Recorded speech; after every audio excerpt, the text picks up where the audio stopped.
Vino aici. Ok, te pup, hai că vin acum. Atunci când ai un prieten și îl iubești ca pe un frate, poate și mai mult, și vezi că dintr-o dată te vinde, te trădează, îți ia pofta de viață.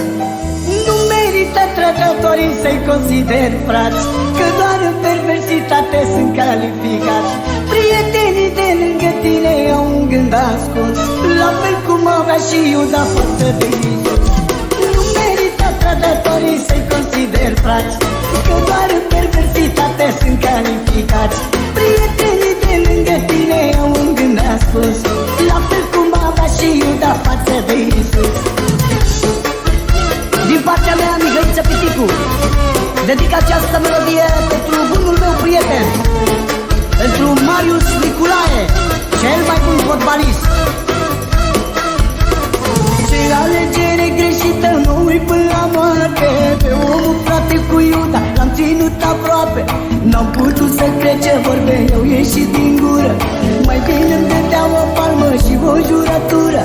Ce alegere greșită, mă uit până la moarte, pe omul frate cu Iuda l-am ținut aproape.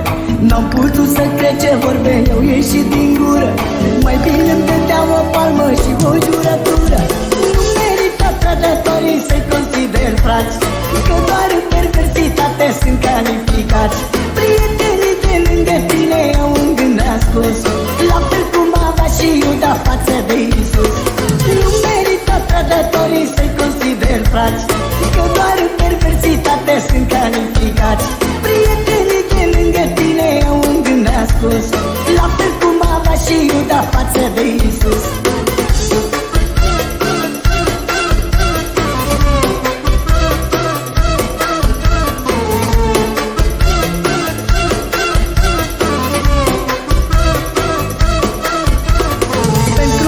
Am avut suflet, nu uit până mor, s-ar fi bucurat să vadă că mă bag ador.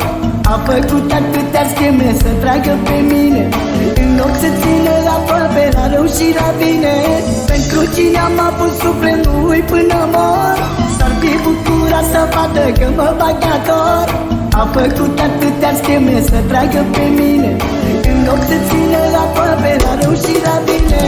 Nu merită trădătorii să-i consider frați, că doar în perversitate sunt calificați. Prietenii de lângă tine au un gând ascuns, la fel cum avea și Iuda față de Iisus.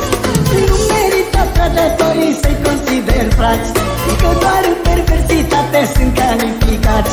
Prietenii de lângă tine au un gând ascuns, la fel cum avea și Iuda față de Iisus.